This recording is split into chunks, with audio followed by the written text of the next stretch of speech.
Mark సువార్త 12వ అధ్యాయం. ఆయన ఉపమాన రీతిగా వారికి బోధింపనారంభించెను. ఎట్లనగా, ఒక మనుష్యుడు ద్రాక్ష తోట నాటించి దాని చుట్టూ కంచె వేయించి ద్రాక్షల తొట్టి తొలిపించి గోపురము కట్టించి కాపులకు దానిని గుత్తకిచ్చి దేశాంతరము పోయెను. పంటకాలమందు ఆ కాపుల నుండి ద్రాక్ష తోట పండ్లలో తన భాగము తీసుకుని వచ్చుటకు కాపుల యొద్దకు అతడు ఒక దాసుని పంపగా వారు వాణ్ణి పట్టుకొని కొట్టి వట్టి చేతులతో పంపివేసిరి. మరల అతడు మరి ఒక దాసుని వారి యొద్దకు పంపగా వారు వాని తల గాయము చేసి అవమానపరిచిరి. అతడు మరి ఒకని పంపగా వానిని చంపిరి. అతడింకా అనేకులను పంపగా వారు కొందరిని కొట్టిరి, కొందరిని చంపిరి. ఇంకను అతనికి ప్రియ కుమారుడు ఒకడుండెను గనుక వారు తన కుమారుని సన్మానించెదరనుకొని తుదకు వారి యొద్దకు అతనిని పంపెను. అయితే ఆ కాపులు, ఇతడు వారసుడు, ఇతన్ని చంపుదము రండి, అప్పుడు స్వాస్థ్యము మనదగునని తమలో తాము చెప్పుకొని అతనిని పట్టుకుని చంపి ద్రాక్ష తోట వెలుపల పారవేసిరి. కావున ఆ ద్రాక్ష తోట యజమానుడేమి చేయును? అతడు వచ్చి ఆ కాపులను సంహరించి ఇతరులకు ఆ ద్రాక్ష తోట ఇచ్చును గదా. మరియు ఇల్లు కట్టువారు నిరాకరించిన రాయి మూలకు తలరాయి ఆయను. ఇది ప్రభు వలననే కలిగెను. ఇది మన కన్నులకు ఆశ్చర్యము అను లేఖనము మీరు చదవలేదా అని అడుగగా, తమను గూర్చి ఆ ఉపమానము చెప్పెనని వారు గ్రహించి ఆయనను పట్టుకొనుటకు సమయము చూచుచుండిరి. గాని జనసమూహమునకు భయపడి ఆయనను విడిచిపోయిరి. వారు మాటలలో ఆయనను చిక్కుపరచవలెనని పరిసయ్యులను, హేరోదీయులను కొందరిని ఆయన యొద్దకు పంపిరి. వారు వచ్చి, బోధకుడా, నీవు సత్యవంతుడవు, నీవు ఎవనిని లక్ష్య పెట్టని వాడవని మేమెరుగుదుము. నీవు మోమాటము లేని వాడవై దేవుని మార్గము సత్యముగా బోధించు వాడవు. కైసరుకు పన్నిచ్చుట న్యాయమా కాదా? ఇచ్చదమా ఇయ్యకుందుమా అని ఆయనను అడిగిరి. ఆయన వారి వేషధారణను ఎరిగి, మీరు నన్ను ఎందుకు శోధించుచున్నారు? ఒక దేనారము నా యొద్దకు తెచ్చి చూపుడని వారితో చెప్పెను. వారు తెచ్చిరి. ఆయన ఈ రూపమును పై వ్రాతయు ఎవరివని వారిని అడగగా వారు కైసరివి అనిరి. అందుకు యేసు, కైసరివి కైసరునకును, దేవునివి దేవునికిని చెల్లించుడని వారితో చెప్పగా వారు ఆయనను గూర్చి బహుగా ఆశ్చర్యపడిరి. పునరుద్ధానము లేదని చెప్పడి సద్దూకయ్యులు ఆయన యొద్దకు వచ్చి, బోధకుడా, తన భార్య బ్రతికి ఉండగా ఒకడు పిల్లలు లేక చనిపోయిన ఎడల వాని సహోదరుడు వాని భార్యను పెండ్లి చేసుకుని తన సహోదరునికి సంతానము కలగజేయవలెనని మోషే మాకు వ్రాసి ఇచ్చెను. 7 సహోదరులుండిరి. మొదటివాడు ఒక స్త్రీని పెండ్లి చేసుకుని సంతానము లేక చనిపోయెను గనుక రెండవ వాడు ఆమెను పెండ్లి చేసుకొనెను, వాడును సంతానము లేక చనిపోయెను. అటువలనే మూడవ వాడును చనిపోయెను. ఇట్లు 7 సంతానము లేకయే చనిపోయిరి. అందరి వెనక ఆ స్త్రీయు చనిపోయెను. పునరుద్ధానమందు వారిలో ఎవనికి ఆమె భార్యగా ఉండును? ఆమె ఆ 7 భార్య ఆయను గదా అని అడిగిరి. అందుకు యేసు, మీరు లేఖనములను గాని దేవుని శక్తిని గాని ఎరుగకపోవుట వలననే పొరబడుచున్నారు.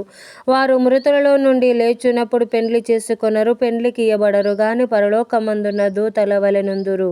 వారు లేచెదరని మృతులను గూర్చిన సంగతి మోషే గ్రంథమందలి పొదను గూర్చిన భాగములో మీరు చదవలేదా? ఆ భాగంలో దేవుడు, నేను అబ్రహాము దేవుడను, ఇస్సాకు దేవుడను, యాకోబు దేవుడనని అతనితో చెప్పెను. ఆయన సజీవుల దేవుడు గాని మృతుల దేవుడు కాడు. కావున మీరు బహుగా పొరబడుచున్నారని వారితో చెప్పెను. శాస్త్రులలో ఒకడు వచ్చి వారు తర్కించుట విని ఆయన వారికి బాగుగా ఉత్తరమిచ్చిరని గ్రహించి, ఆజ్ఞలన్నిటిలో ప్రధానమైనదేదని ఆయనను అడిగెను. అందుకు యేసు, ప్రధానమైనది ఏదనగా, ఓ ఇశ్రాయేలు, వినుము, మన దేవుడైన ప్రభువు అద్వితీయ ప్రభువు. నీవు నీ పూర్ణ హృదయముతోను, నీ పూర్ణ ఆత్మతోను, నీ పూర్ణ వివేకముతోను, నీ పూర్ణ బలముతోను నీ దేవుడైన ప్రభువును ప్రేమింపవలెననున్నది ప్రధానమైన ఆజ్ఞ. రెండవది, నీవు నిన్ను వలె నీ పొరుగు వానిని ప్రేమింపవలెననున్నది రెండవ ఆజ్ఞ. వీటికంటే ముఖ్యమైన ఆజ్ఞ మరేదియూ లేదని అతనితో చెప్పెను. ఆ శాస్త్రి, బోధకుడా, బాగుగా చెప్పితివి. ఆయన అద్వితీయుడనియు ఆయన తప్ప వేరొకడు లేడనియు నీవు చెప్పిన మాట సత్యమే. పూర్ణ హృదయముతోను, పూర్ణ వివేకముతోను, పూర్ణ బలముతోను ఆయనను ప్రేమించుటయు, ఒకడు తన్ను వలె తన పొరుగు వాణ్ణి ప్రేమించుటయు సర్వాంగ హోమములన్నిటికంటేను బలుల కంటేను అధికమని ఆయనతో చెప్పెను. అతడు వివేకముగా నుత్తరమిచ్చినని యేసు గ్రహించి, నీవు దేవుని రాజ్యమునకు దూరముగా లేవని అతనితో చెప్పెను. ఆ తరువాత ఎవడును ఆయనను ఏ ప్రశ్నయు అడగ తెగింపలేదు. ఒకప్పుడు యేసు దేవాలయములో బోధించుచుండగా క్రీస్తు దావీదు కుమారుని శాస్త్రులు చెప్పుచున్నారేమి? క్రీస్తు దావీదు కుమారుడని శాస్త్రులు చెప్పుచున్నారేమి? నేను నీ శత్రువులను నీకు పాదపీఠముగా ఉంచు వరకు నీవు నా కుడివైపున కూర్చుండుమని నా ప్రభువుతో చెప్పెను అని దావీదే పరిశుద్ధాత్మ వలన చెప్పెను. దావీదు ఆయనను ప్రభువు అని చెప్పుచున్నాడే, ఆయన ఎలాగో అతని కుమారుడగునని అడిగాను. సామాన్య జనులు ఆయన మాటలు సంతోషముతో వినుచుండిరి. మరియు ఆయన వారికి బోధించుచు నిట్లనెను, శాస్త్రులను గూర్చి జాగ్రత్త పడుడి. వారు నిలువు టంగీలు ధరించుకుని తిరుగుటను, సంత వీధులలో వందనములను, సమాజ మందిరములలో అగ్రపీఠములను, విందులలో అగ్రస్థానములను కోరుచు వెధవరాండ్ర ఇండ్లు దిగమింగుచు మాయావేషముగా దీర్ఘ ప్రార్థనలు చేయుదురు.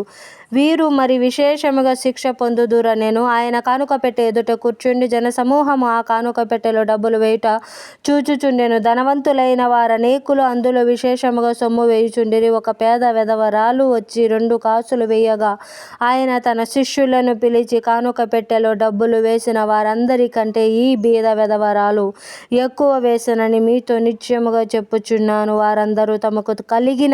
వారందరూ తమకు కలిగిన సమృద్ధిలో నుండి వేసిరి గాని ఈమె తన లేమిలో తనకు కలిగినదంతయు అనగా తన జీవనమంతయు వేసెనని చెప్పెను.